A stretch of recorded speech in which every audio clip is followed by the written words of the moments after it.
embodying the goddess Osun in your everyday life. Osun sits on a throne of water. And so the first principle of goddess Osun is to go with the flow. Osun and her river water, it flows into the path of its good destiny. And there's a saying that says, water no gets enemy. The truth of the matter is that everybody needs water. So whether you like water or you don't like water, you still got to drink it. You still got to bathe in it. You still got to cook with it. Everybody needs water for its survival. So Osun can't be focused on the haters. Osun can't be focused on the negative energy. Osun is not focused on those things. She's focused on being Osun.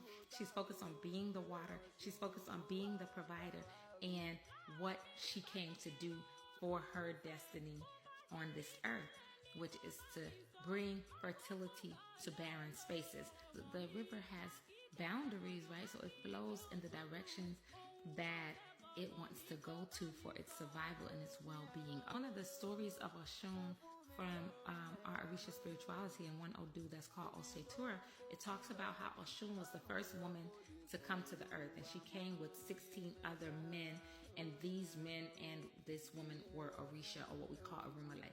So these were the first spirits to come to this earth to help God to create this earth, to create this world. So what happened was that these 16 men had decided that they didn't need a woman to assist them, that they got it, right? And so they basically wind up excluding Osun from all their meetings and everything that they were doing to build the world like Olodumare had sent them. Everything was dry. Like no life could be created. The grass was not growing. The water was not flowing. The trees, like there was nothing. It was just the whole earth was in a drought. And they were wondering, like, what is the problem? So they went back to God. God said to them, where is the woman that I sent you with? And they were like, Osun? Yeah, we don't know. You know, we don't need her to do this work.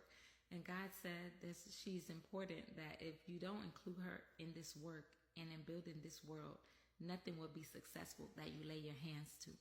And so they came back to the earth.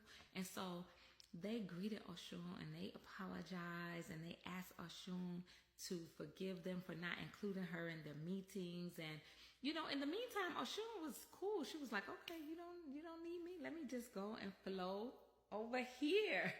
So she was still in abundance and enjoying her life and enjoying herself. And so then they came and said, Osun, okay, will you join us? When she came back to join them, everything began to flourish. You know, the flowers were blossoming, the plants were growing, the human beings could be made.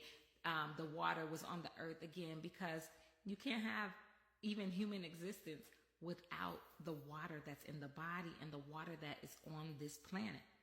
And so Osun came back and she allowed her water to flow in again. So go with the flow and remind yourself daily not to let the things that happen to you in your life become one with your spirit. Continue to flow. We should not be attached to anything, and especially things that do not serve us.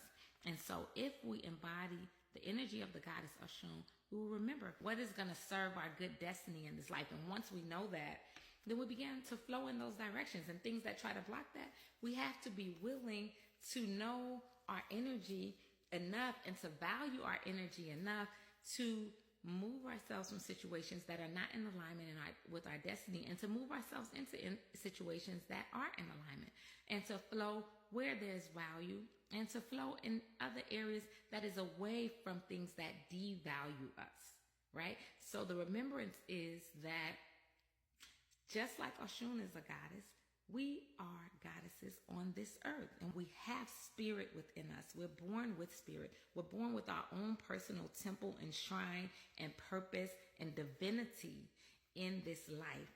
And so in order to embody that and acknowledge that, we can't live in the fear of who approves, who doesn't approve. We have to move with the flow of who we are, because we all have our unique purpose and our unique passion for this life. Ashe. So this is Yeye Olosunde. I have my Osun Festival coming up on April 21st. All are welcome to attend. This is in Atlanta at Sweetwater Creek State Park. Please join me in honoring the goddess of the river and in honoring that energy within ourselves.